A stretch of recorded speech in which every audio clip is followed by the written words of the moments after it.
Olá a todos, bem-vindos a mais um episódio do Fighter e o Careca. Hoje em estúdio temos pela primeira vez um mental coach. A convite aqui, o convite foi feito pelos dois. A ideia foi apresentada pelo Diogo. André Marques, um mental coach que, pelo que sei, se estreou há relativamente pouco tempo em cima de um ringue a lutar. Vamos começar por aí e depois vamos falar de outros temas que eu também estou curioso para perceber a tua perspectiva em relação a eles. Muito obrigado por teres aceito o convite. Obrigado, eu. Como é que foi subir ao ringue e as sensações que tiveste e como é que te sentiste e por aí fora? Bem, boa tarde ou boa noite, ou, eu não sei for. quando é que quando ouvirem isso, né? Aí obrigado por este convite do Diogo e teu também.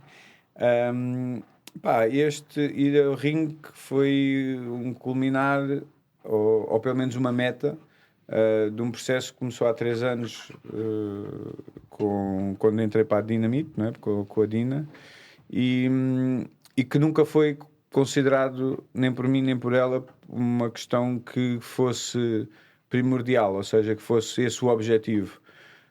A verdade é que eu fui sempre treinando com os atletas que fazem competição e o meu nível provavelmente foi subindo, e a determinada altura eu comecei a trabalhar com atletas da Dina como mental coach, e achámos que seria fixe eu também ter a mesma sensação com os mesmos sensação com os atletas que eu trabalhava, para perceber ali determinadas coisas que podiam acontecer, e isso era importante fazer, né? Da mesma maneira que o Diogo costuma dizer que acha que uma pessoa que seja treinador de luta, de desportos de combate, já deve ter combatido, nem que seja uma vez, só para saber o que é que o atleta está a sentir. Foi por isso que decidiste? Sim, também. Não vou dizer que essa se calhar foi a principal razão, porque eu, como sou atleta, comecei a fazer desporto com 4 anos, e desporto de alta competição, ainda que as pessoas às vezes pensam que a alta competição começa logo nos grandes palcos, mas eu fiz ginástica, fiz trampolins, e comecei com 10 anos a fazer trampolins, e já era Onde? no Vitória de Setúbal. Ok. E comecei a fazer, fiz até aos 17, e foi aí com o meu primeiro contacto com o desporto de alta competição, com o rigor que é a alta competição, com tudo aquilo que está associado a um miúdo que está a formar a sua personalidade, e o quanto isso condicionou também a minha forma de estar na vida. E portanto, a partir daí, isso depois, a minha parte de relação com o desporto foi sempre uma constante. Eu quando entro para as coisas, sou um bocadinho perfeccionista, ainda que isso não jogue muito contra o meu favor, mas a verdade é que o que eu tentei fazer foi o que eu disse à Dina, eu queria ter uma experiência no ginásio como os atletas que vão competir. Ainda que não seja esse, porque eu não acho que isso, eu sou muito apologista enquanto mental coach, e naquilo que faço com os atletas, que apostem naquilo que é uma filosofia não de projetada no resultado, mas seja projetada na performance. Ou seja, se os objetivos forem de performance e não de resultados, os resultados vão acabar por aparecer, e ao mesmo tempo também vai acontecer uma coisa que é, na forma como é gerida emocionalmente uma derrota ou uma vitória, ou o que é que seja associado a um resultado, ou mesmo como foi agora a pandemia, que não havia nada para ter resultados, as pessoas ficam um bocadinho perdidas, né? E o que é que acontece quando um atleta tem uma vitória e uma má performance? Era isso que eu ia dizer. Eu já tive vitórias em que fiz uma má performance e derrotas em que tive uma excelente performance, e daí Então, percebo perfeitamente o que tu estás a dizer. Como é que depois trabalhas o lado mental do atleta? Quer dizer, se pensarmos que o atleta já tem assumido este tipo de objetivo, que é trabalhar para o objetivo de performance, o resultado não é assim tão importante como tudo isso. Portanto, isso é só a demonstração do resultado. A vitória ou a derrota é só a demonstração do resultado. E se pensarmos que nós temos até que estar preparados, e aquilo que nos leva para lá é divertirmos com a exigência e o perfeccionismo que os atletas têm sempre associado, mas não é o objetivo de ganhar ou de perder. É efetivamente a experiência de pôr em cima de um ringue aquilo que temos vindo a trabalhar, e continuar a trabalhar depois disso. Portanto, há sempre coisas a avaliar e há sempre coisas se calhar a trabalhar, como é óbvio, mas não é isso que tem que estar depositado no resultado, não é? Porque senão acaba por condicionar muito o trabalho do atleta, não é? E do treinador. Vais voltar a lutar? Eu vou. Ok. Se a Dina quiser, vou, não é? Vou. Mas até agora, falando daquilo do assunto que estavas a falar, até é engraçado porque muitas vezes me perguntavam quando eu ganhava combates ou quando perdia, então não tiras uma semaninha para descansar, numa altura que a minha carreira estava sempre a haver competições. Eu dizia, não, eu lutei no sábado, se eu não me lesionar, isso é o mais importante, se eu não me lesionar, eu ganhei no sábado ou perdi no sábado, segunda-feira estou no ginásio a trabalhar nas coisas que eu fiz mal no combate, porque eu posso ganhar um combate e vou ver o vídeo e digo, ok, fiz isto mal, fiz aquilo mal, vou melhorar nisto. E posso perder um combate e faço exatamente a mesma avaliação, ou seja, o que muda é só o árbitro decidir, ou os árbitros decidirem que dão-te a vitória ou a derrota, mas o meu comportamento no que toca a isso continua a ser exatamente o mesmo. Mas tens mesmo uma cena de... Ou seja, queres ir trabalhar isso enquanto está fresco na cabeça? Ou não, eu acho que até é importante, porque é engraçado, em 2018, naquele torneio em Abu Dhabi que eu fiz e perdi na meia-final com o Superbon, que é talvez agora o melhor atleta dos 70 kg a jogar tanto Muay Thai como K1. Quando lutei contra ele eu fiz um combate super equilibrado e eu percebi os pormenores que eu tinha feito de errado que poderia melhorar. E eu fui de férias a seguir. E no início das férias, ali nos primeiros dias de férias, isso estava-me a matutar na cabeça, que era a coisa do mas agora que eu lembro-me mesmo disto, tenho isto fresquinho, eu queria era ir treinar, que era para melhorar isto, e nem estava a conseguir usufruir das férias. Na altura, quem estava de férias comigo refilou um bocadinho comigo, só pensas nos combates, não sei o quê, relaxa lá a pipoca. André, isto é um comportamento de vício, não é? De adição. Sim, quer dizer, eu acho que a adição... Define adição, que é para também... A adição é basicamente nós estabelecemos a relação com alguma coisa. Pode ser uma substância, pode ser um comportamento, portanto, e é uma doença do foro emocional em que nós, aquilo que temos nós, porque eu sou adicto, não é? Em que nós temos muita dificuldade pela imaturidade associada a esta condição em lidar com os sentimentos, sejam eles quais for, tristeza, felicidade, frustração, o que é que seja. E é difícil para nós perceber, aquilo é um bocadinho assustador, e eu digo isto e se calhar não te consigo materializar o que é que eu sinto quando hoje já não, porque já percebo o que é que tenho que fazer, mas o que é que eu sentia? O que eu sentia muitas vezes é que quando eu conheci as drogas, porque a minha droga de escolha era uma substância, quando eu conheci isso, sei que isso muitas vezes permitiu-me não sentir, não é, as coisas, e isto é um bocadinho difícil para as pessoas perceberem, mas a verdade é que mesmo quando as pessoas utilizam do ponto de vista lúdico e não são aditos, portanto podem utilizar e isso não vai ser um problema, não desequilibra mais nada em nenhuma área da sua vida, as pessoas procuram o efeito que aquilo promove, não é? E seja ele qual for, acaba sempre porque é que as pessoas muitas vezes acabam por utilizar o álcool, por exemplo, ficam muito mais faladores, muito mais inibidos, porque o efeito que aquilo provoca não nos dá essa consciência um bocadinho de autojulgativa e então permite essa leveza da coisa. E as pessoas depois procuram isso quando voltam a beber, porque já sabem que é isso que vão obter quando se utiliza álcool, o que é que vão obter. E se tornasse uma opção, é um problema já que tem a ver com este lado da adição, em que há uma relação com a substância ou com o comportamento que permite criar uma relação quase de marido e mulher e muito bem amados um com o outro e que quase não passam tempos nenhuns separados, só passam tempos juntos. No sentido figurado, acho que é uma boa forma de explicar mais ou menos o que é que isto é no ponto de vista emocional. É uma relação com alguma coisa, não é? E para contextualizar, o teu ramo de trabalho especificamente é a adição. Por isso é que eu fiz esta pergunta. Nós ainda não tínhamos dito, estávamos a falar antes de gravar.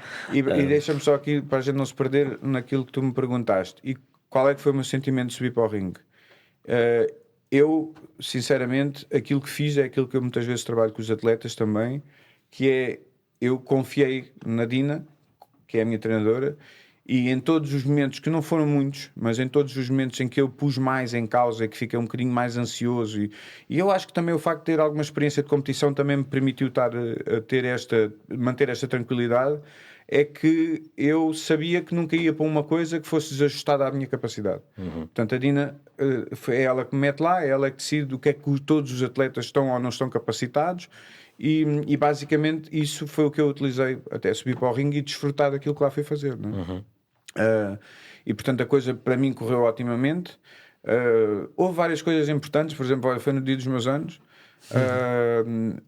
Agora, contextualizando as duas matérias, nem sei como é que eu posso muito materializar isso para que as pessoas compreendam, mas imagina, depois de tantos anos de destruição e de reconstrução e destruição, portanto foram 20 anos e qualquer coisa de uso, estar num sítio após 5 anos, porque eu estou em recuperação há 5 anos e 2 meses, estar num sítio onde é a concretização de um sonho, porque acho que também é fácil de perceber que para quem é atleta, tu tens alguma carreira desportiva, seja ela em que modalidade for, e quando estás em uso ativo e quando passas por destruição e voltares a reconstruir, a verdade, eu lembro uma vez que o Diogo disse que das coisas que eram mais complicadas quando tu tens uma lesão é tu perderes, sabes que isso vai demorar algum tempo a chegares ao mesmo nível e que é tempo perdido de investimento na tua carreira. E é mais ou menos a mesma sensação que tu tens quando usas e quando existe destruição e perdes tudo e a tua família sofre e portanto todo o caos que é espalhado com o uso e que ao longo dos anos vai tornando cada vez mais profundo, tu olhas para trás e dizes assim, quando ficas bem, como eu, e digo, pô, eu tinha 40 anos quando entrei em recuperação e digo, deixei tanta coisa para trás que eu podia ter feito. E esse julgamento não ajuda a tu teres uma visão mais construtiva, mas a verdade é que tu tens de passar por isso para perceber onde é que tens de te situar. Pá, e naquele momento em que acaba o combate, antes do resultado, porque como o resultado se calhar era o menos importante, o speaker anuncia que este senhor que está aqui tem 45, faz hoje 45 anos, pá, e tu como ouves toda a gente a cantar os parabéns, pá, quer dizer, e agora imagina, por passar estas fases de reconstrução, a minha cabeça passou por toda essa história, pá, e é impossível não te emocionares. E até eu quase estava, eu era comentador na gala, estava a ser comentador, estava-me a cair assim a lágrimazinha pelo canto do olho. Pá, saber que estão lá os meus amigos verdadeiros, não é? E a minha mulher, o meu pai, os meus filhos, estás a ver? É uma cena que, pá, e para mim é mesmo o culminar de um processo e o atingir da primeira meta, porque isso também não é só importante para mim, por exemplo, a minha família é importantíssimo. Era isso que eu te ia perguntar, desculpa estar-te a interromper, mas como tem a ver com o assunto vou interromper, que é, nestes últimos 5 anos tu voltaste e já disseste várias vezes aqui, estavam os meus amigos, estava a minha mulher a ver o combate, e sendo que isto foi um momento importante da tua vida, tendo em conta a tua história, como é que tu sentes que nestes últimos 5 anos, com toda a tua reconstrução e mudança para melhor, as pessoas que lidaram contigo durante os anos todos em que tu, vamos dizer, te destruíste, como é que elas... também os destruí a eles. Exatamente, e também os destruíste a eles. Achas que mudou muito a forma deles olharem para ti? Vê, cada macaco no seu galho, passa a expressão. Os meus pais, os meus filhos, mas já de uma maneira diferente, sentem isto de uma maneira. A minha mulher, que não me viu em destruição, eu já a conheci em recuperação, passará por outra. Sabe da história, tal e qual como tu sabes da história, e tal e qual como outros amigos meus sabem da história, e percebem essa lágrima no canto do olho. Tu dizes, é exatamente o nível empático que nós temos uns com os outros e que faz que tu consigas sentir aquilo que eu estou a sentir à tua medida e eu à minha, não é? Mas isso é uma coisa que é quase é mais difícil para os meus pais, por exemplo, não é? Os meus pais ainda sofrem, o meu pai não tanto, ou pelo menos não demonstra tanto, mas a minha mãe ainda sofre um bocadinho de isto vai durar até quando, claro, não é? o medo a recair, porque foram não é? tantas vezes que eu tentei e não consegui, que foi este ciclo de construção para destruição, que às vezes é dilatado no tempo, ou seja, pode ser 5 anos, pode ser 2 anos, 3 anos em que eu estou bem, ou hipoteticamente bem, porque depois há as adições cruzadas, que é o desporto, eu utilizei muitas vezes como adição cruzada, que era, tu quase, é uma opção para que tu não possas sentir nada, né? Tu estás ali fixado naquilo e é seguir e está feito, né? mas acaba por ser igual para os meus pais. Por exemplo, os meus pais, nessa altura que eu estava a treinar para uma prova de triatlo, me diziam: então, mas isto está tudo igual, tu vens para casa, dormes, levantas-te às 3 da manhã, depois andar de bicicleta, para depois ir para o ginásio à tarde, mas Ou seja, só substituiu o que tu utilizavas, mas o processo era o mesmo. O veículo era diferente, mas a opção era a mesma, que é provocada por esta condição, não é? O que é que te fez mudar? Tipo, o que é que foi o momento que... Pá, há um processo que é o processo de negação, não é? Que é quase sempre o que tu passas, pelo menos eu, não é? Passou-se comigo, que era, eu não queria assumir que tinha uma fragilidade, não é?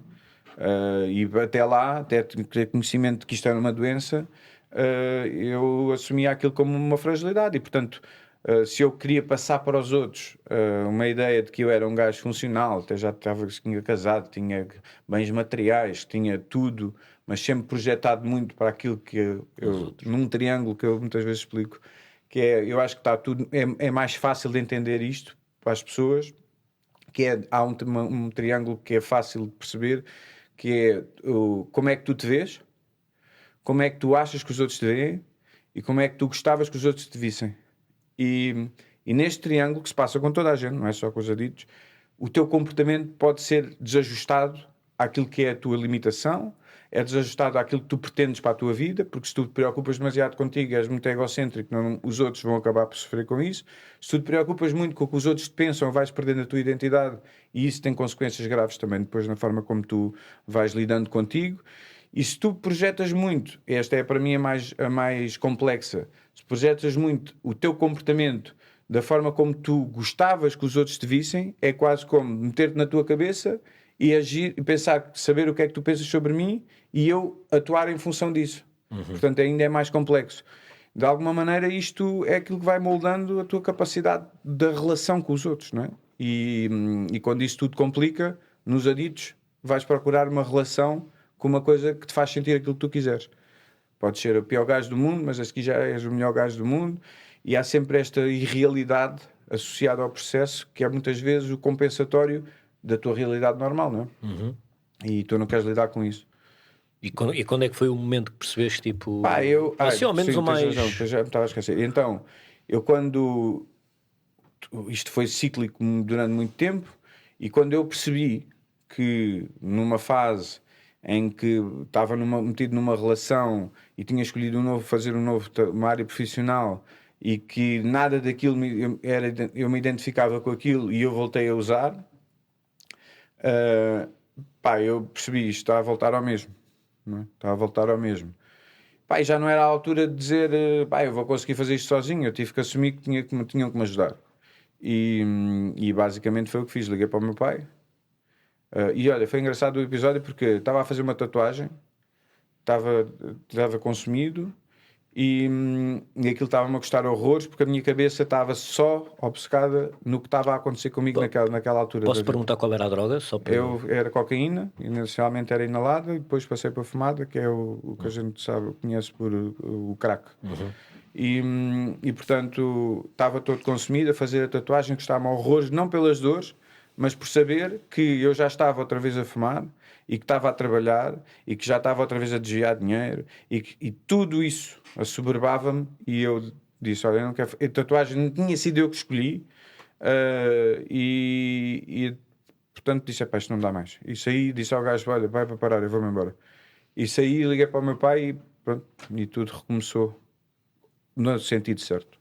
Ok. Mas foi aí nesse momento em que eu percebi que não vale a pena tu estares a pensar que és o maior, que não és. E tu há bocado disseste que esta tinha sido a tua primeira vitória. Yeah. Ou seja, agora qual é o teu próximo objetivo de vitória? Pá, eu se calhar até era incongruente dizer que tenho um objetivo de resultado ou de vitória. O meu objetivo é de manter-me e ser consistente no meu processo.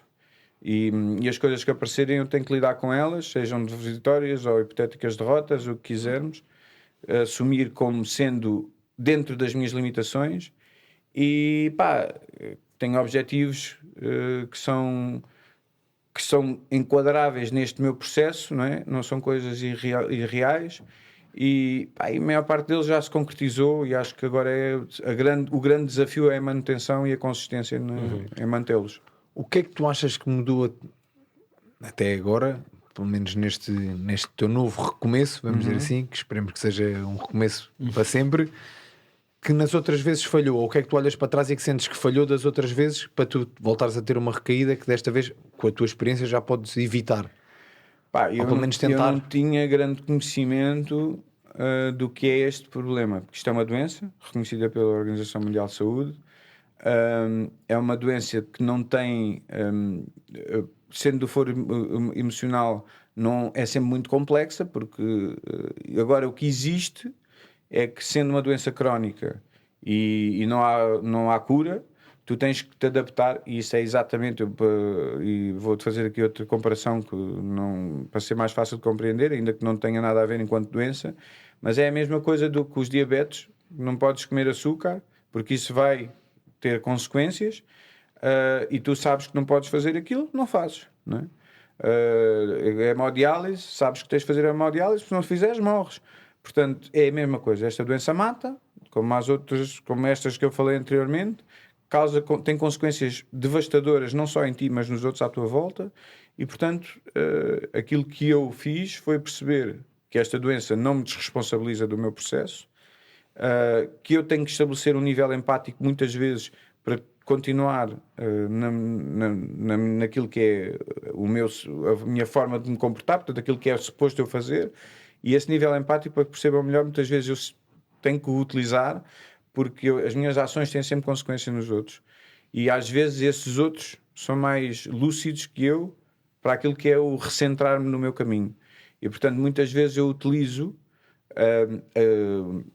para vocês perceberem mais ou menos, as vontades de uso são sempre relacionadas com alturas mais desafiantes para ti no ponto de vista emocional. E temos vontades de uso, não só com drogas. Quem, por exemplo, joga é um comportamento também. Quem é adicto ao sexo também, às compras, ao trabalho, tudo isso, para não se sentir essa instabilidade emocional, começa-se a fazer aquele veículo de uma forma obcecada. E eu, muitas vezes, aquilo que faço é tentar pôr-me no lugar dos outros e perceber o que é que se isto se concretizasse, o que é que aquelas pessoas iam sentir. E isto, para mim, é a chave deste processo. É precisamente perceber que tens que desenvolver um nível empático pelas outras pessoas para conseguires travar a progressão desta doença. E são coisas tão simples quanto estas. Eu, por exemplo, eu moro aqui na parede e às vezes passava pelo casino ali no Estoril, e nem é a minha droga de escolha, não é? E passava lá e dizia, agora ia ali jogar. E a primeira coisa que eu faço quando isto acontece é contar a alguém.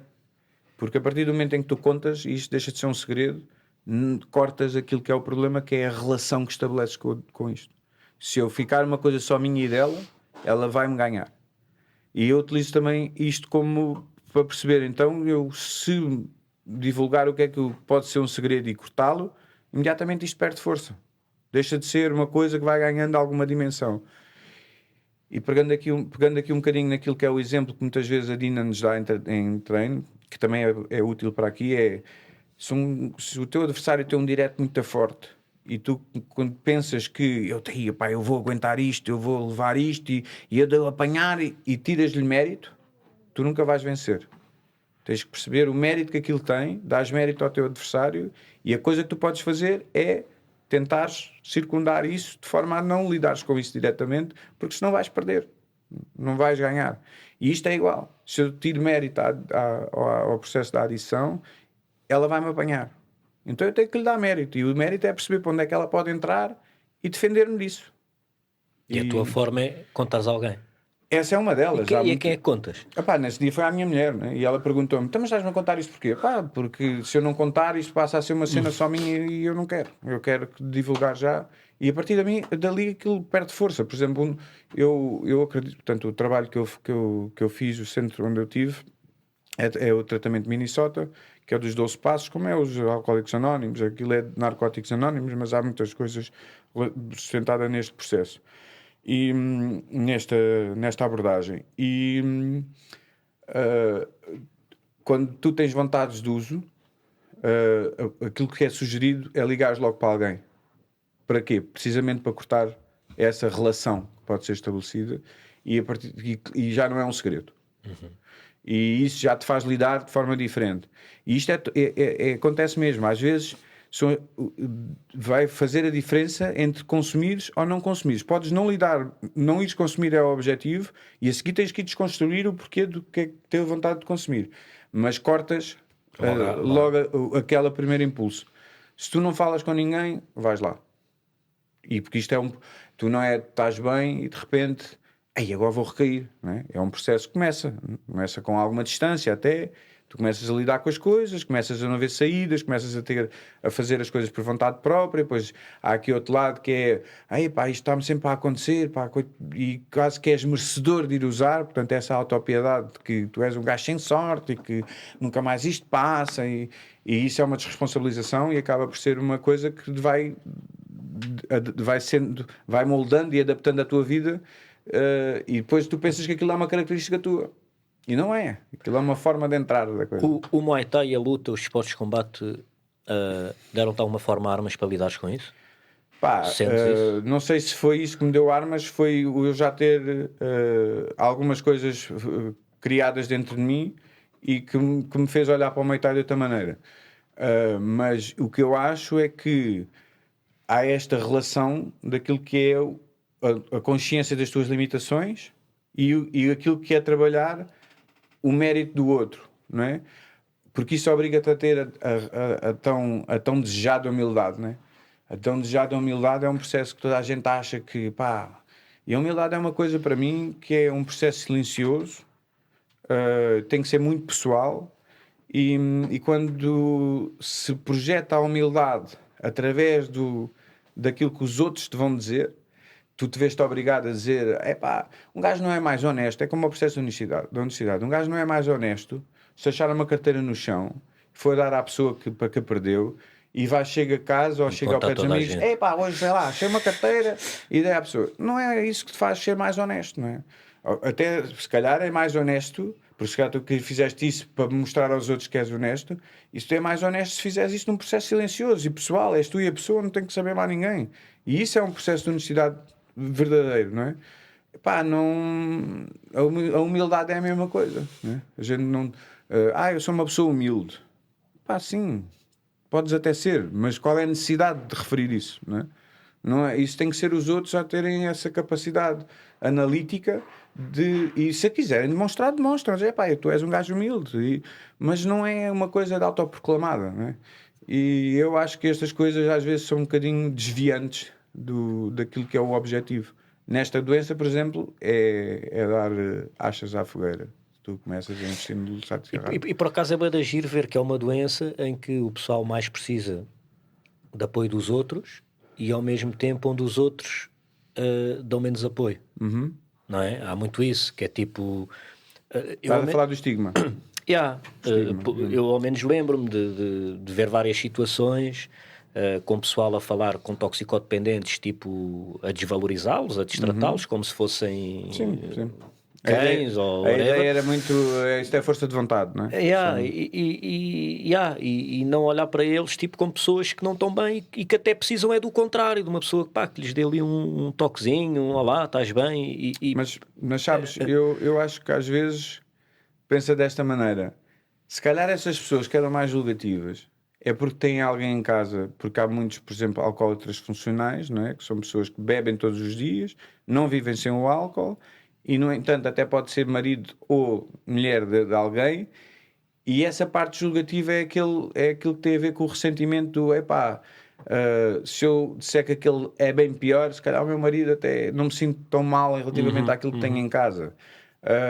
E não hoje as coisas para mim estão um bocadinho a mudar, porque já há mais informação e efetivamente isso auxilia muito aquilo que é o julgamento alheio, porque se a informação existe, tu não passas a ter consciência, e a consciência é uma cena tramada, porque a partir do momento em que tens consciência, tens que fazer alguma coisa com ela, não é? E portanto, hoje, com a informação que existe, as pessoas já começam a ver que isto não é só força de vontade. Há uma responsabilização que tu tens que ter sobre isto, não é? E que se não tiveres, nunca irás controlar. Exatamente. Mas eu percebo o que dizes. Hoje ainda existe muito, e até porque nós passámos hoje as drogas têm outro peso. Não é outro peso. Tem características. O uso de drogas hoje tem características que já não são tão fáceis de identificar. Por exemplo, na altura dos anos 70 e dos anos 80, que a heroína teve muita expressão, era uma droga que era mais fácil de identificar, até porque tem efeitos em ti. Pelo facto de quando estás abstinente tens sintomas e o teu corpo exige que tu voltes a consumir para parar de ter esses sintomas, e há esse lado mais dependente do uso de drogas do ponto de vista físico. Hoje já não são tão. As drogas que são utilizadas hoje, as novas drogas, têm muito mais efeitos do ponto de vista emocional e mental, não é? Mental, que é o emocional, faz parte do mental, e é difícil de identificar isso. E que tipos de drogas estás a falar? Por exemplo, hoje as drogas sintéticas. Eu estava a falar disto com o Diogo agora no almoço. Eu no outro dia estive a ver um documentário sobre as novas drogas, que é nada mais do que isto. São utilizados componentes químicos que vão ter efeitos sobre os neurotransmissores, que são os mesmos neurotransmissores que são utilizados, por exemplo, quando consomes heroína, ou cocaína, ou o MDMA, essas coisas todas. E eles fazem a conjugação destes vários compostos químicos que vão ter o mesmo tipo de libertação de neurotransmissores que essas drogas. Mas sem... Que é fumada, ou pode às vezes até ser fumada. E que já é difícil de considerar que aquilo é uma adição. Porquê? Porque a adição é definida pela relação que tu estabeleces com o comportamento ou com a substância. E aquilo, hoje os miúdos, quando consomem isso, não é o efeito que aquilo provoca, é a experiência. Então já temos aqui um novo campo, não é? Porque já não estão dependentes do efeito, daquilo que se provoca, aquilo que é controlado pelo uso da droga e pela essa relação, mas pela experiência. Ou seja, hoje podem tomar uma coisa, amanhã podem tomar outra, porque vão à procura de um efeito, de uma experiência e não do efeito. Portanto, já aqui na comunidade médica, há algumas pessoas que acham que aquilo já sai fora daquilo que é o patenteado e o que é balizado pela adição. Quando tu falas de efeito e experiência, explica-nos aqui um bocadinho a diferença, porque na realidade vamos pensar, eu dou na coca, fico sobre o efeito da coca, mas isso altera a minha experiência também de vida enquanto... Mas espera, a diferença está não nisso, de ser, porque também tens um efeito e também tens uma experiência que tu procuras. A substância, mas a verdade é que quando tu consomes aquilo, sabes o que é que vais obter. Quando consomes coca, sabes o que é que vais já obter. sabes como... Portanto, é a altura em que um adicto controla melhor a sua vida, é porque sabe quando é que vai usar e sabe o que é que vai obter. É a sensação de controle, eu sei que vou dar nisto e vou obter aquilo. Tu naquilo não sabes o que é que vais obter, é a experiência. Portanto, as pessoas ficam... Ou seja, daí não ficarem tão adictas a uma droga que é tipo, fazem uma vez ou duas, quebra um bocadinho o conceito da adição, porque a adição tem a ver com a relação com a substância ou com o comportamento, não é? E não ali. Eles procuram a experiência e ficam mais... É a mesma coisa do que tu seres um gajo que gosta bué de viajar ou gosta bué de ir a sítios altos para ver... Porque é a experiência que aquilo te promove, não é? E não tanto o efeito que aquilo te dá. E o que é que mudou nas pessoas para, nas nossas gerações, procurarem o efeito e agora nestas gerações estarem a procurar a experiência? Porque eu acho que isto consegues identificar? Tem muito a ver, sim, tem muito a ver com... há vários tipos de gerações. Há a geração X, a geração Y, neste momento está na geração Z. Que depois tem várias características, mas uma das que define melhor isso é exatamente não há muito tempo de espera, portanto as pessoas querem imediatismo, não é? E o que acontece aí é precisamente isso, acontece o imediatismo. Tu não tens que estar muito tempo para obter o efeito, não tens que... ou a experiência, é fácil de obter, porque hoje isso está muito relacionado com a Dark Web, porque não são drogas ilegais, por mais estranho que isso pareça. Eu estava a dizer isto ao Diogo, elas são ilegais a partir do momento... Tu as combinas juntamente, não é? Não, por exemplo, imagina, elas têm que ser identificadas e tem que haver alguma, portanto, terem um efeito de destrutivo naquilo que é a saúde pública. E, portanto, só começa a haver evidências desta parte mais destrutiva ou mais descompensatória da saúde pública quando existem resultados disto. Quando as pessoas usam muito ou começam a ter algum tipo de consequência do ponto de vista social, mas mais das doenças, por exemplo, por haver um nível de desenvolvimento da parte Ataque cardíaco, por exemplo. Sim, mas agora que é uma segunda doença, agora está-me a faltar a palavra, mas já me lembro. Portanto, haver algum tipo de desorientação mental e que começa a ser psicose. Quando são desenvolvidas psicoses, quando são desenvolvidas segundas doenças como esquizofrenia, etc. Ou há uma potenciação porque a esquizofrenia já é uma coisa que tens que ter e, portanto, há uma potenciação disso. E só quando isso começa a acontecer é que aquela droga é identificada e é posta na lista das drogas identificadas e, portanto, passa a ser ilegal. Mas neste documentário, o químico que faz estas drogas, das que ele produziu, só tinham sido identificadas como ilegais 8. Ele já faz isto há 10 anos.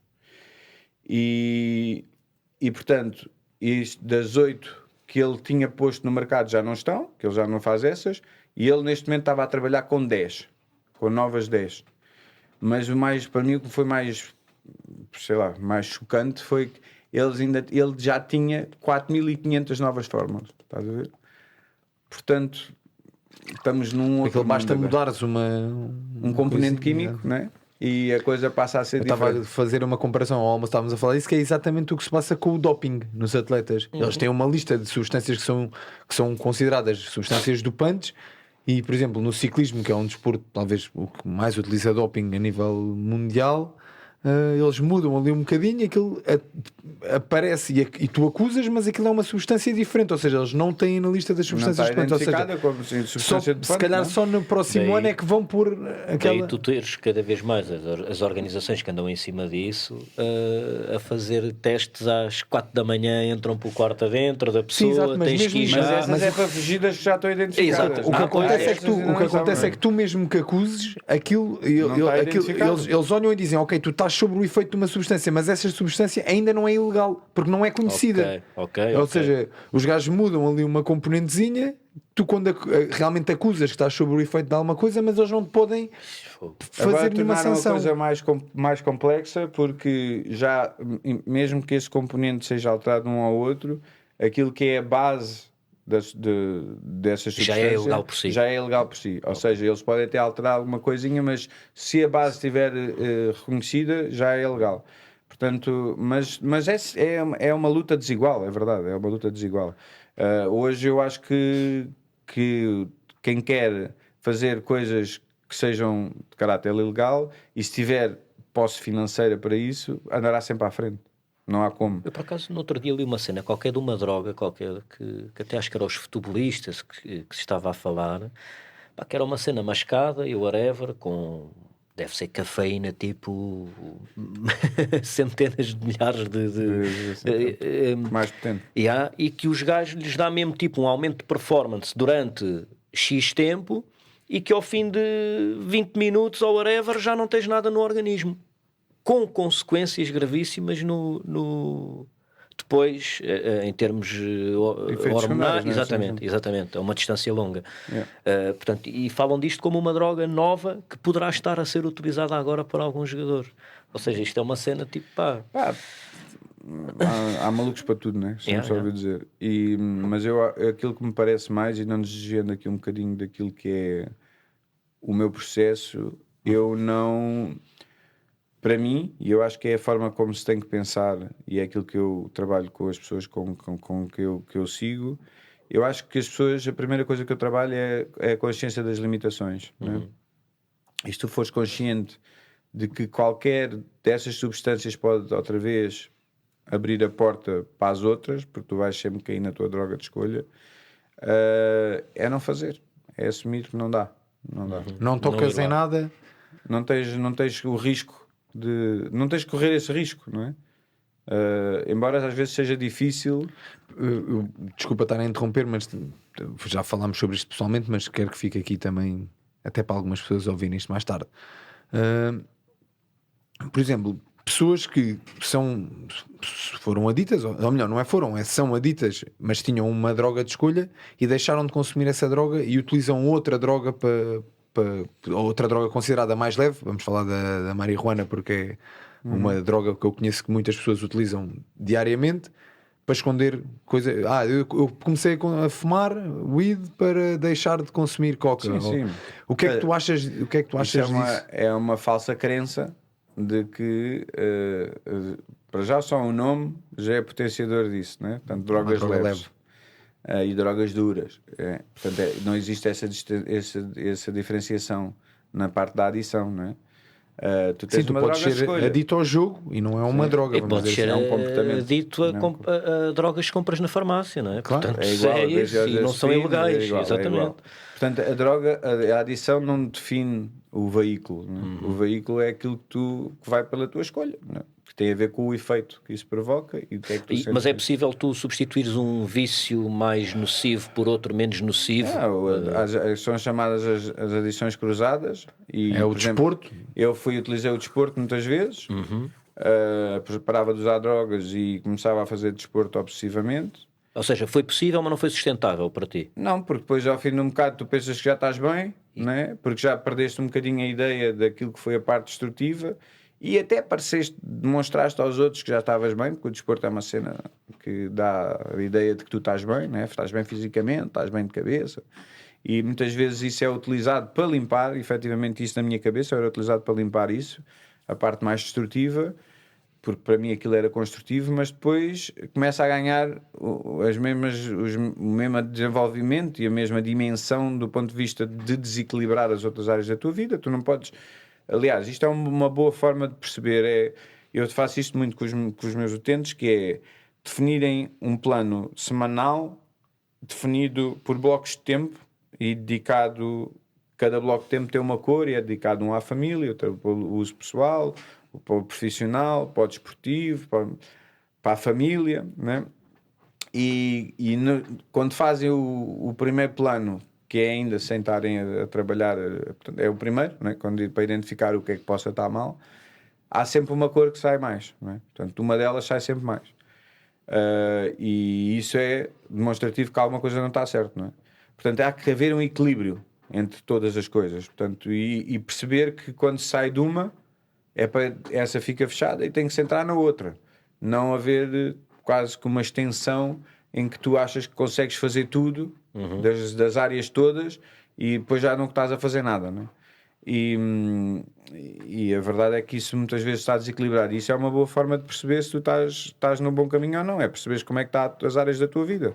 E eu nessas alturas que fazia desporto de manhã à noite, a área familiar estava descompensada, a área profissional estava descompensada, a área financeira estava descompensada, portanto já havia desequilíbrios da mesma maneira, não é? E portanto é um bocado isso. Eu acho que é a relação que tu estabeleces com isso. Depois houve outras alturas que foi à comida, em que cheguei a pesar 94 quilos e tipo saía de casa, tinha acabado de tomar um pequeno almoço, ia trabalhar, chegava ao café e trazia um saco de asas com 3 bolos, com não sei quantos sumos, 2 maçãs, e antes do almoço já tinha comido aquilo tudo, e ia almoçar e repetia, e pronto. E as consequências disso foi 94 quilos.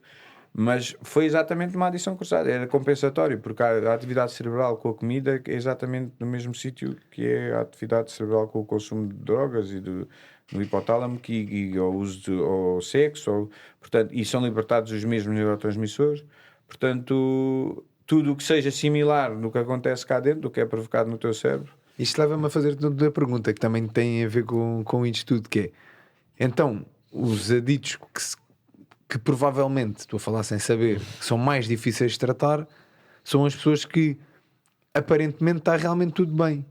Eu vou dizer, que são aquilo que são funcionais completamente. Eu posso dar na coca todos os dias e trabalhar, profissionalmente estar a minha vida bem. Se calhar a minha mulher ou a minha vida familiar ou o meu marido nem reparam ou até reparam, mas como eu faço tudo bem, até não é um problema, vamos dizer assim. E tu, diariamente, ao longo de não sei quantos anos, tens aquele vício, porque é um vício à mesma, só como sentes que não afeta as outras áreas da tua vida, consegues viver bem com isso. Como é que tu tratas, ou como é que tu consegues? Pergunto logo, como é que pode não afetar? Tem que afetar. tem que afetar. Há uma maneira ou de outra que vai afetar. Porque se tu não tens ligação emocional com os outros, desculpem, com os outros processos, vai afetar. Porque tu não consegues ter ligação emocional quando estás a usar com ninguém, nem com ninguém, nem com nada. És muito bom, se calhar, a fazer a função do ponto de vista prático, mas não há ligação emocional. E isso, por exemplo, com a família é notório para as pessoas. Tipo, ele está aqui, mas não está a fazer as coisas e a seguir há de ter que sair para ir fazer outra coisa qualquer. Mas não há essa ligação, não há o saber passar tempo, não há como criar momentos de qualidade, de relação, de vida, não é? E não sei se é mais difícil, mas até porque eu vou pôr a questão de outra maneira. Então, e aquele que não tem responsabilidades nenhumas, a única responsabilidade que ele tem é ir usar, e que mora na rua e que já foi expulso de casa, já está uma pessoa completamente fora do circuito normal. E essa pessoa decide, não, mas eu não quero parar. Eu não sei fazer outra coisa. Ou seja, já não existem sequer as outras áreas da vida. Eu defendo que ele está no seu direito. Quer parar, não quer parar. Não, mas o Diogo estava a perguntar se era mais difícil de tratar. Não sei. Não, esse aí há de ser muito mais difícil. Claro, ele não quer. Pois, tem que se trabalhar outras coisas, né? Mas eu não sei se existe mais dificuldade num ou noutro. Eu sei que há abordagens que podem serem mais indicadas para um e para o outro. Sim. Mas não Ser não mais sei fácil ou mais difícil. E até é engraçado, tu disseste podem ser mais indicadas, também podem não ser, Podem mas não à ser, partida. não ser, porque Acho que isto isso tem depois muito a também ver com varia as de pessoa para pessoas, pessoa, não é? com as pessoas há determinadas, portanto, as abordagens têm aqui algumas coisas similares, não é? Tem que haver muita consciencialização daquilo que provoca aos outros, portanto, esse nível empático tem que ser a primeira coisa a ser desenvolvida. Depois ganhar o respeito por si mesmos, consequentemente para poderem ganhar respeito pelos outros. Depois a sua capacidade de fazerem algo na vida que preencha esse vazio que foi criado pelo uso de drogas ou de substância, ou de outra ou comportamental, o que quer que seja. E isto é uma metodologia que é quase transversal a todas as abordagens. Agora, depois, obviamente, tu tens de ter sensibilidade para perceber com quem estás a trabalhar, não é? Foi o desenvolvimento dessa empatia que te fez depois querer ajudar os outros a lidarem com as suas adições? Eu vou dizer uma coisa engraçada que não tem graça nenhuma, mas que até era engraçada, porque para mim era uma cena que me distanciava das pessoas que usavam comigo, que era, eu sempre tive capacidade, porque talvez pela tarimba terapêutica que tive, porque comecei nos psicólogos muito cedo, e portanto isso foi desenvolvendo em mim conhecimento e até alguma curiosidade, e li sobre muitas coisas sobre isso, e ele chamava muitas vezes, naqueles momentos em que um gajo está a dissecar opiniões lá no meio do uso, que eu era o psicólogo, não é? Porque muitas vezes dava conselhos, mas era muito, ainda hoje sou bom a fazer isso, para os outros sou ótimo e às vezes para mim não sou assim tão bom, mas isso sempre foi uma coisa uma característica que estava muito bem pronunciada em mim. Mesmo fazendo outras atividades profissionais, como eu trabalhei muitos anos com o meu pai, em que não tinha propriamente essa... O que é que fazias? O meu pai tinha uma empresa de gás e portanto eu geria a área técnica, e ainda era uma empresa familiar, mas com alguma dimensão, e portanto eu lidava com muita gente e com pessoas externas à empresa, e foi uma coisa que eu fui desenvolvendo e que hoje faz parte de mim também, mas que é essa parte mais empresarial e de gestão e etc. Mas aquilo que sempre me atraiu era mesmo as pessoas. Por exemplo, o meu pai tinha uma perspectiva do trabalho diferente de mim, porque muitas vezes as pessoas eram vistas como braço de trabalho, não é? Não tanto o que é que cada pessoa é para desenvolver aquela profissão. E eu preocupava muito com isso e tentar, de alguma maneira, ter aqui uma parte mais... empática. E não, daquilo que o Mental Coach faz, basicamente, que é teres uma parte mais potenciadora da motivação, e isso só acontece se tu tiveres conhecimento daquilo que são as características da pessoa para perceber o que é que tens que trabalhar para que ela se sinta motivada. E eu fazia essa parte, portanto já era um bocadinho aquilo que faço hoje, ainda que não fosse a minha profissão. Depois saí do centro, tive um ano no centro, e depois de sair do centro eu tive que ir trabalhar para poder começar a minha vida novamente. Pá, e aí, olha, foi o processo mais de humildade que aí é que percebi o que é a humildade propriamente dita, que és um bocado, se tu não fizeres aquilo, efetivamente não há como fazeres, nem como desenvolveres esta capacidade de teres empatia para os outros, que isso é o que define a humildade, não é? É perceberes que a outra pessoa que está ali é tanto como tu e tu tens que respeitar como ela tem que respeitar a ti e ponto. Agora, fui trabalhar na área do gás, que era onde eu tinha formação, na profissão mais básica que há dentro dos vários, não menos importante, mas mais básica naquilo que é dentro das várias hierarquias de profissão no gás. Sendo que eu já tinha estado como diretor técnico lá da empresa do meu pai, ou responsável técnico era o nome. Depois vim trabalhar com pessoas dentro da Galp, porque a gente éramos uma empresa que trabalhava para a Galp, portanto éramos parceiros da Galp, e fui trabalhar com pessoas que eu já tinha esfiado, não é? E as pessoas olhavam para mim e diziam assim, André, agora estás aqui e tal. E pá, eu tive que passar para aquilo, fazia parte, né? E para mim até foi construtivo. Foi construtivo porque para mim eu sempre pensei que controlava o que os outros pensavam de mim. E ali eu não tinha que fazer isso, porque eu sabia que se eu fizesse isso já estava outra vez a dar aqui algum ela outra vez à adição. Porque começa por questões comportamentais, não é? Depois a seguir é que vais para o uso das substâncias se for esse o teu veículo.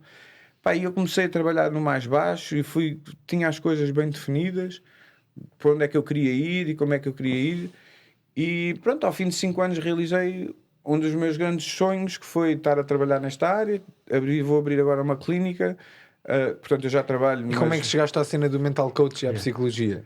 Pá, o mental coach foi um bocadinho aquilo que eu já tinha tentado fazer o curso algumas vezes, e o mental coach foi tirar um curso dentro da área do coaching, e depois tirei a especificidade daquilo que chamam addiction coach, que até foi num curso que era americano, e foi na altura da pandemia, né, que eu desenvolvi tudo, né? O do coach não, foi antes, mas depois o online acabou por ter outra forma, outro veículo para a gente poder tirar formações até fora de Portugal, e tirei e entrei para a psicologia, e pronto, o meu objetivo é ser psicólogo. Entretanto, com a pandemia também as aulas pararam, e então eu, como estou no segundo ano, e vi que se podia, candidatei-me a uma pós-graduação que era para finalistas, e na altura eles disseram, olha, isto não é bem para o segundo ano, mas vamos considerar aqui, visto porque eu expliquei isso, né? Que agora estávamos sem aulas, estávamos a fazer, e depois haveria de ser online, e eu não queria estar sem parar, e porque é a pós-graduação que eu tenho que tirar a seguir para poder trabalhar na área da adição. E eu disse, olha, eu gostava de me candidatar a ver se é possível. Então ela foi ver junto da direção e fiz um exame, e eu fiz uma carta de intenções e tirei a pós-graduação. E pronto, e fui construindo assim as coisas, e hoje faço o que gosto, não é? Faço o que gosto. Meta a meta. Meta a meta. Sem nunca olhar um bocadinho, olhar na distância. Sim, sem ser muito lá ao fundo, não é? É sempre muito mais dimensionada, não é? Muito mais difícil, muito mais desafiante. E isso mexe um bocadinho aqui com as tuas características do aspecto. É grande, mas eu vou conseguir. Já estás a olhar para a coisa de uma forma errada, não é? Como é que consegues? Se está assim lá tão distante, tens que perceber como é que são os passos para chegares lá. Se tu pensas logo no resultado, a performance fica... Eu vou voltar aqui à parte dos aditos, porque isto aqui gera-me alguma curiosidade também. Então, basicamente, podem haver pessoas que consomem álcool ou que fumam ganzas todos os dias, mas não são realmente aditos. Já tenho aí as minhas dúvidas. É?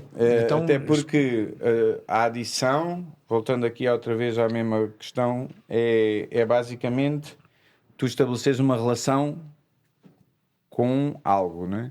Neste caso pode ser uma substância ou um comportamento. E se tu fumas todos os dias, já é essa relação. Se tu começas a esquematizar as coisas, por exemplo, agora vou ter esta reunião, ou vou ter isto, e antes vou fumar isto antes para a coisa correr bem, ou sou um gajo que preciso de fumar para ficar mais calmo, já tenho as minhas dúvidas. E já consideras isso adição? Eu acho que já há um problema, não é?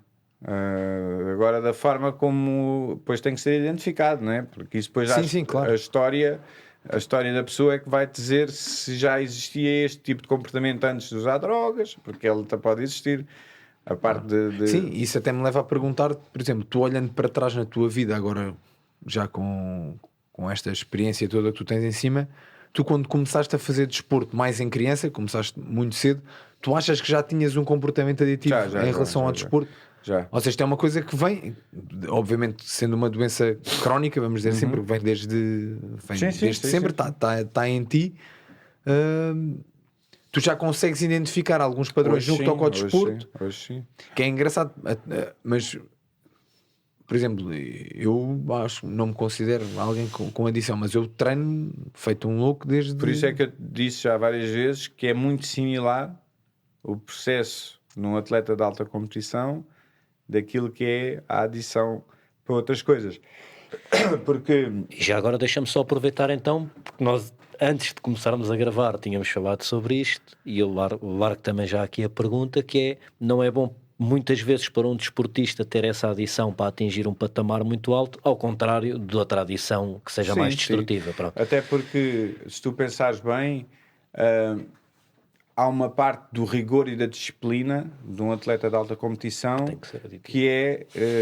que acaba por ser quase, tem que ser obrigatório, não é? Portanto, sem haver este lado, não há como tu também teres alguma carreira desportiva. Tu acabas por estragar também algumas áreas da tua vida para poder ser atleta de alta competição. Agora, também não é menos importante, e eu também sei que a tua treinadora te disse isso algumas vezes, que também tens que ter vida social, também tens que descansar de vez em quando daquilo que é a relação com os treinos, e isso é o que pode diferir entre uma coisa e outra, não é? Portanto, há determinadas coisas que também não podem ser descuradas daquilo que é o atleta e da sua parte mais pessoal. Quando está descurada, também tem que ser revista. Claro.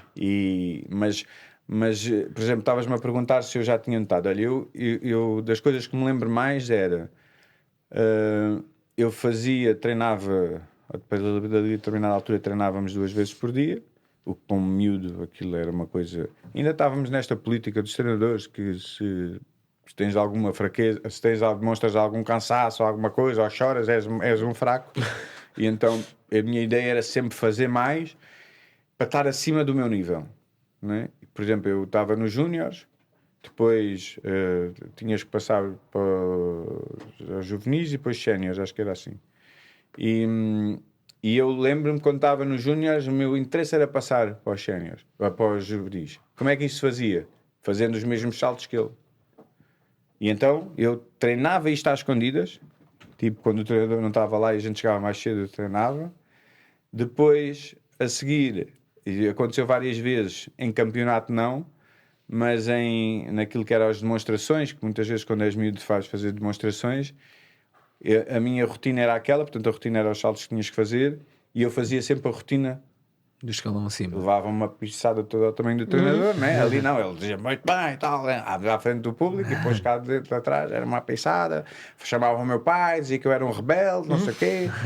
Pá, como podes ver, já havia muitos comportamentos que eu nunca estou satisfeito, e isto é também uma característica dos aditos, que é nunca se sente bem no sítio onde está, ou seja, está sempre desadequado, e nunca nada é suficiente.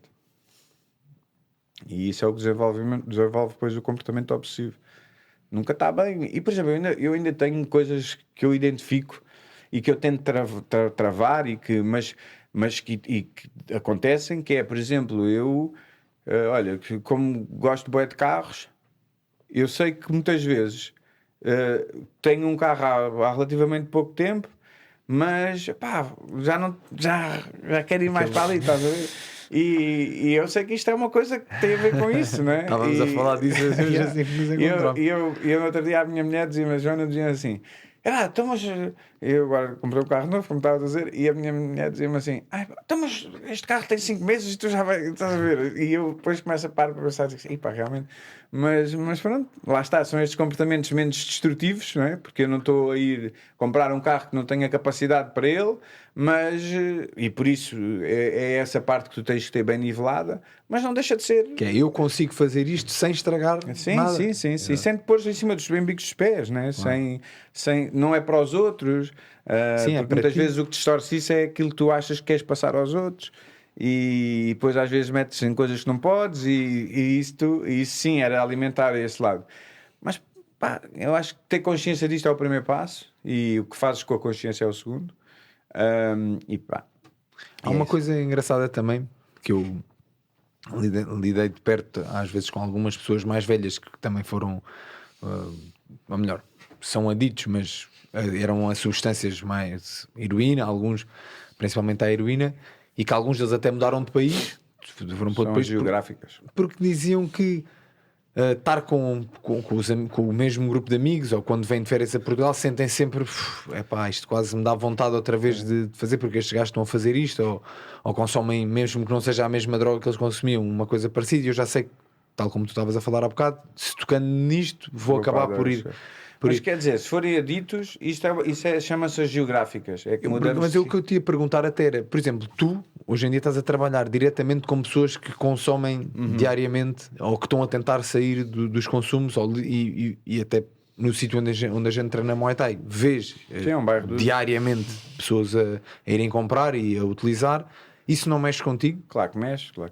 Eu, por exemplo, quando estou a trabalhar com pessoas que estão a tentar entrar em recuperação e que estão em uso ativo e que têm que parar, durante os primeiros tempos as conversas são muito as vontades de uso e travar o uso e o que consumi, e o que fiz e o que isto.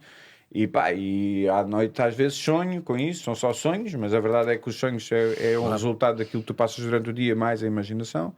E portanto não deixam de ser só sonhos, mas isso é um resultado que sim, eu penso nisso e que mexe comigo e tenho que falar sobre isso nas reuniões. Então tu estás a atuar, bem ou mal é um risco, né? Não é um risco porque isto tens que ter consciência enquanto adito que isto vai acontecer para o resto da vida. Sim. Agora tens é que saber travar aquilo que é a progressão desta carreira. Mas tu estás a travar uma batalha constante, vamos dizer assim. Sim, mas também quer dizer... estarias de outra forma se não trabalhasses. Mas como terapeuta também faço outro papel que é ensinar-lhes a eles como é que se faz para travar isso. E portanto, eu não perco nunca a questão de saber que tem que haver nível empático e temos que perceber sempre o que é que as nossas ações vão resultar nos outros. E dar valor ao histórico positivo. Não é? Ainda que sejam pequenas coisas. O princípio é só o facto de não as usar e no dia seguinte não usaste outra vez e isto é criar histórico positivo para que depois tenhamos a consciência do que é que temos a perder, porque quando só há histórico negativo tu não tens nada a perder. Sim. E então é isso que muitas vezes te faz olhar para isto e pensar assim, então, mas como é que eu vou conseguir fazer isto se eu nunca fiz? Não é? E é a questão daquilo que é para toda a gente, não é? Quando é a mudança e é o medo de ir para uma coisa nova que faz com que muitas vezes tenham quase a incapacidade, no ponto de vista da sua consciência do processo, a incapacidade de fazer uma coisa nova.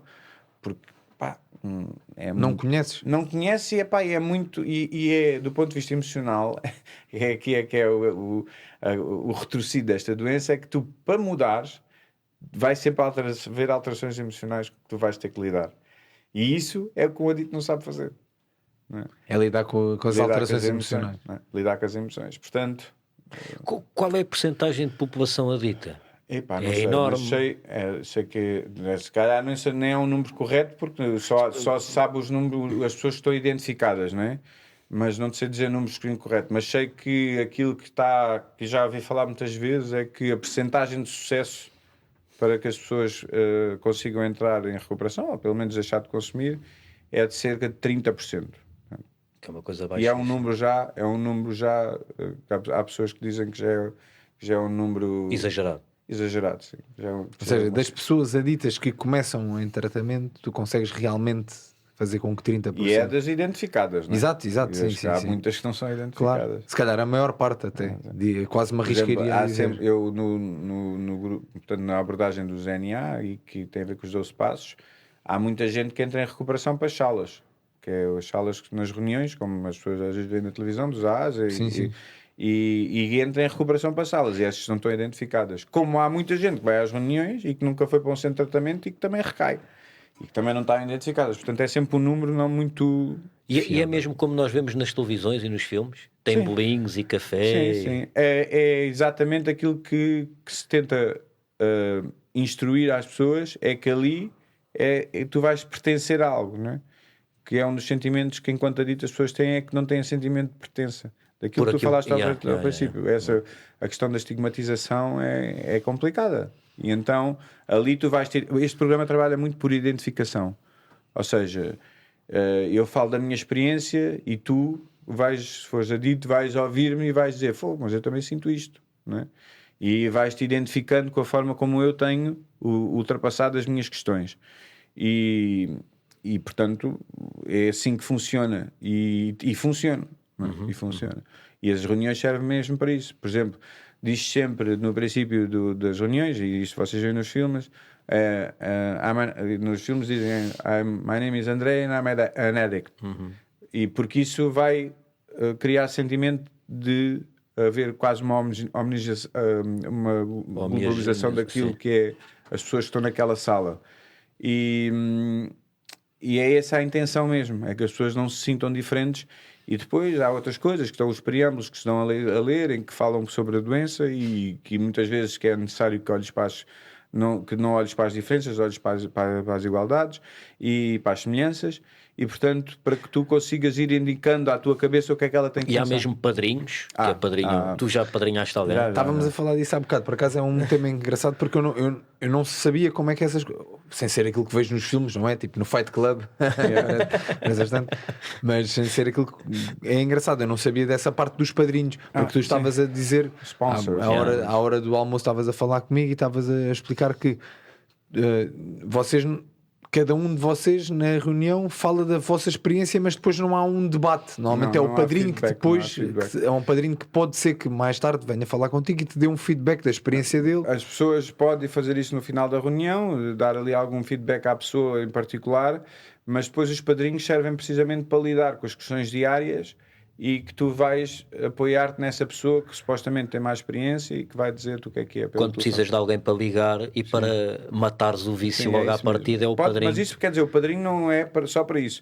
Mas porque, é um dos... Porque aquilo de rede de suporte, o que se chama a rede de suporte, tem que ser o maior número de pessoas possíveis, né? Com quem tu te dês e te identifiques para poderes ligar, porque às vezes lá está, há bocadinho estávamos ali fora a falar sobre aquilo que é o compromisso, não é? E muitas vezes tu não podes colocar o teu compromisso na responsabilidade de outro, não é? Tu estávamos a falar do ginásio, não é? Se vamos com duas pessoas, com uma pessoa, com um colega, não sei o quê, e nas reuniões isso acontece, vou sempre com aquela pessoa, se aquela pessoa deixa de ir, hoje eu não vou, não é? E isso é a tua responsabilidade sobre o teu compromisso. E portanto, tu não podes depositar tudo no padrinho, tens de depositar numa rede de suporte, porque o teu padrinho até pode não atender o telefone nesse dia, naquela hora, não é? Tens de ter outra pessoa, ligas para outra pessoa. E eu confesso nunca tive isso, não é? Nunca tive essa necessidade, porque eu assumi que ia fazer um tratamento e é o único tratamento que vou fazer. Era a tua responsabilidade, totalmente. E aliás, isto é uma das coisas que eu vou buscar à minha parte de atleta, porque é tal disciplina. É isto. E foi isso, e é isso que estou a fazer. E basicamente é assim que funciona para mim. Estavas-me a perguntar se eu já tinha sido padrinho. Epá, eu padrinho nunca fui, mas como terapeuta é mais ou menos a mesma coisa. Padrinho. Eu ao princípio lido, quando eles estão a entrar em recuperação, lido com eles da mesma maneira. Portanto, eles ligam para mim quando têm dificuldades, ligam depois entre eles quando já há mais experientes, e é isso que se faz no centro de tratamento também, não é? É um bocado isso, mas pronto. E nós temos uma pergunta que fazemos a todas as pessoas que cá vêm. Eu já desconfio que sei a resposta à tua pergunta, mas de qualquer das maneiras vou lançá-la. Qual é o teu maior medo? O meu maior medo é voltar a pensar que sou omnipresente e não vai-me acontecer nada, que sou o maior, não é? Porque isso é a sensação que tu tinhas quando estavas a consumir, que conseguias controlar tudo à tua volta e fazias aquilo e estavas sob o controle. E isso não quer dizer que tenha... Às vezes isto é uma cena camuflada, não é? E não é só as grandes coisas, claro. Né? Às vezes é as simples coisas que eu disse há bocadinho também, que é, eu tenho muito medo de voltar a estabelecer padrões como normais e esses padrões serem padrões que estão associados à adição, associados aos meus comportamentos, não é? Que eu tinha na adição ativa. E eu tenho muito medo disso, tenho muito medo de escorregar para aí, não é? Porque identificas isso como o primeiro passo para voltar à adição, não é? Sim. Para voltar a usar. A usar, exato. Mas, e não só, porque o comportamento às vezes também afasta as pessoas, não é? E se tu te tornas uma pessoa demasiadamente egocêntrica, as pessoas fartam-se de ti. E eu não quero ficar sozinho. Esse é o meu maior medo. Olha, reformulo. O meu maior medo é ficar sozinho. E agora aqui é uma pergunta assim, tão uma beca fatela, mas muito provavelmente quando usaste sentiste-te cada vez sozinho. Aliás, tu tens, essa é a principal sensação que tens, é que depois, ao princípio não é bem assim, né? Porque há as pessoas que muitas vezes, que até tu controlas e que se tu és uma pessoa que tem alguma capacidade financeira até pagas usas ou outros e acabas por estás sempre rodeado de coisas falsas. Sim, estás sozinho na realidade, mas aparentemente não estás sozinho. Mas a verdade é que depois, quando estava sozinho, fazia exatamente o mesmo e estava sozinho. A única coisa é que não tinha pessoas para falar. E sentes-te sozinho. Eu muitas vezes, quando às vezes caía a bomba lá em casa que eu tinha voltado a usar, toda a gente se comporta da mesma maneira, que é agora vou-te tirar tudo, não é? E houve uma altura, que foi quando eu me separei no meu primeiro casamento, em que foi descoberto e nesse dia os meus pais só me conseguiam vir buscar no dia a seguir e nesse dia eu fui dormir para a garagem, para um quarto que lá tínhamos e fiquei lá sozinho, fechado e sem ninguém, né? Estás a ver? Quer dizer, estou aqui e sentes-se efetivamente, cai sobre ti tudo aquilo que fizeste. E a consequência real que é que estás sozinho. Quer dizer, e a sozinho é porquê? Porque não tivemos capacidade empática para com os outros, né? E sentes-te mesmo egoísta e que aquilo é o resultado disso. Antes de acabarmos, há uma pergunta que eu também te queria fazer, que é as tecnologias, a sociedade, as drogas, está tudo a mudar completamente e visto a adição é uma coisa que tu tens, lá está, tu podes ser sobre uma substância, mas é comportamental também, ou seja, pode ser o casino, pode ser, hoje em dia também há os telemóveis, as redes sociais, os ecrãs. É considerado os ecrãs especificamente, não é, por exemplo, as redes sociais, ou um jogo de computador. Isso é gaming, também é. Mas o risco do gaming é passares para o gambling. Portanto, o gaming pode te isolar das pessoas e teres uma relação muito específica com isso, mas depois pode não te chegar e vais para o gambling.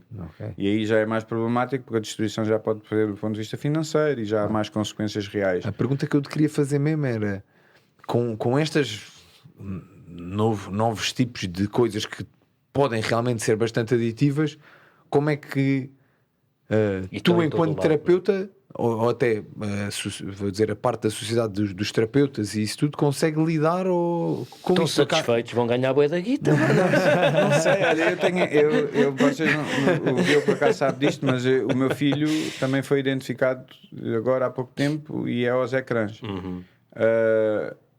Eu muitas vezes o que eu sinto é muita impotência, né? E já agora, antes de terminarmos, como é que tu tentas tratar o teu filho? Não posso. O processo é dele e eu não posso ser essa figura de autoridade. Tem que haver outro. E às vezes é difícil. Até porque muitas vezes acontece com a minha família aquilo que acontece com as outras, que é o elefante está na sala, mas ninguém quer ver. E eu não posso, lá está. E aí é onde as minhas características de tentar controlar, tentar pôr as pessoas a pensar o mesmo que eu muitas vezes tenho que dizer, não, olha, vocês é que sabem.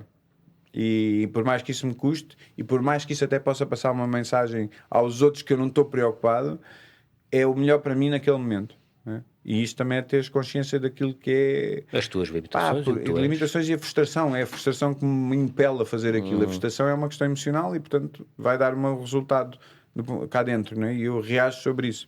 E quando vou reagir, eu tenho a sou adito. Portanto, e há coisas que vão ser muito similares. Mas é muito o sentimento de impotência que eu tenho dificuldade em gerir com o meu filho e basicamente também para o resto da minha família, porque os meus pais depois também os pais, outras avós, a mãe pensam que isto é uma questão afetiva, não é? Eu nem queria falar do caso, pronto, conheço, mas o caso do teu filho especificamente era mesmo isto é extremamente difícil tu identificares até certos É simples, tu hoje entras num sítio, Está tudo seja ele agarrado ao qualquer, telemóvel. e está toda a gente agarrada ao telefone. E ele próprio já me disse isso. Quer dizer, então, mas está toda a gente agarrada ao telefone e eu não posso porquê? Não é? Que consequências é que tu achas que isto pode vir a trazer para a sociedade mais daqui? Que se calhar Não, só eu se vão acho- acontecer daqui a 20 anos, Mas tu, se reparares bem, os filmes que falam do futuro, no futuro, existe sempre uma sociedade de tal forma mecanizada que perdeu toda a capacidade de se relacionar com os outros e que às tantas são substituídos por robôs e vão fazendo, e há depois sempre uma comunidade rebelde que é aquela que é mais aproximada do que nós somos hoje. Portanto, isto é um bocadinho a história daquilo que provavelmente vai acontecer. Vai haver uma individualização extrema das coisas e as pessoas vivem para si, para aquilo que são as suas coisas e não para os grupos, para aquilo que é a sociedade. E pronto, vai haver sempre pessoas que continuam a viver isso, mas cá vão passar a ser uma minoria. E é óbvio que é muito preocupante, porque há questões mais do ponto de vista patológico que já estão sendo desenvolvidas. O Japão tem uma doença que só é identificada como doença no Japão, que é os putos viram ermitas, ou seja, os pais não falam com eles, passam-lhe a comida pela porta, não vão ao médico, não tomam banho, não fazem nada, estão fiados dentro do quarto a jogar. E a jogar. E se houver cortarem isso, são altamente agressivos, há riscos de suicídio alto.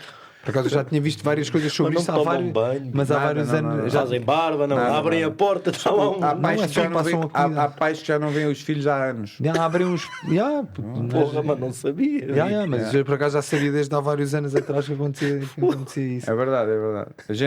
Eu interpreto o teu riso por medo, porque efetivamente Não, é verdade. é assim, que o eu estou-me a espanto- rir porque é assim, tem piada, mas é verdade assustador. Sim, tipo, sim, mas sabes que a piada é sempre um mecanismo de defesa para lidar com aquilo que provoca que é Claro. provocado por medo. Sim, Isso é uma sim. forma de descomplexar o problema, não é? Aquilo que realmente é. Eu ri-me até pela imagem, né? Imagina um bacana de repente sai do quarto com uma grande gajos Mas não sai, mas eventualmente vai ter que sair. Não, Ou morre no não quarto. sei, esses casos que foram filmados não saem, não vão ao médico, os pais não Casas sabem de como é que- banho?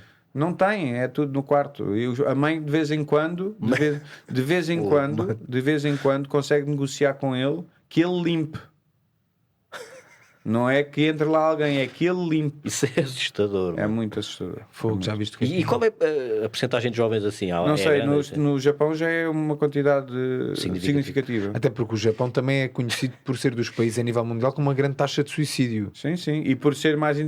É um país culturalmente, muito individual. muito individualista, mas que o primeiro sentido que leva ao individualismo é perceberes o teu individualismo para não desrespeitares o próximo. Sim, não essa é muita coisa de E não então eles desrespeitar. é muito pela cena do respeito e tal, mas a partir de um determinado momento isso torna-se difícil, por exemplo, numa grande metrópole, porque já há a cena do individualismo da vida do dia-a-dia, das trabalho, afazeres. da correria. Já, estás a ver? Tanto que tu vês aquelas cenas dos hotéis que são dentro de uma bolha, ou que é aquilo, Sim. que foi desenvolvido primeiramente no Japão, que as pessoas só vão ali para dormir, é só para dormir, não é para fazer mais nada, não há qualquer tipo de ação social, ou qualquer tipo de interação social, desculpa. Portanto, não há. É dormir e ir embora. Trabalhar e ir embora. E isso acaba por afetar depois a forma como as pessoas vão reagindo a estas mudanças, porque o ser humano não é uma pessoa, o fenómeno do individualismo é novo para o ser humano. Nós somos feitos para viver em O grupo. social, não é? portanto, é como os macacos também, não é? Aliás, a maioria dos nossos comportamentos atuais ou contemporâneos não são normais no ser humano. Não são. São coisas que têm 200, 300 anos, não a têm parte mais. afetiva hoje em dia é quase como visto como uma fraqueza. É. Tu seres afetivo com o outro, dizer que gostas, abraços, beijos, é quase que como uma fraqueza.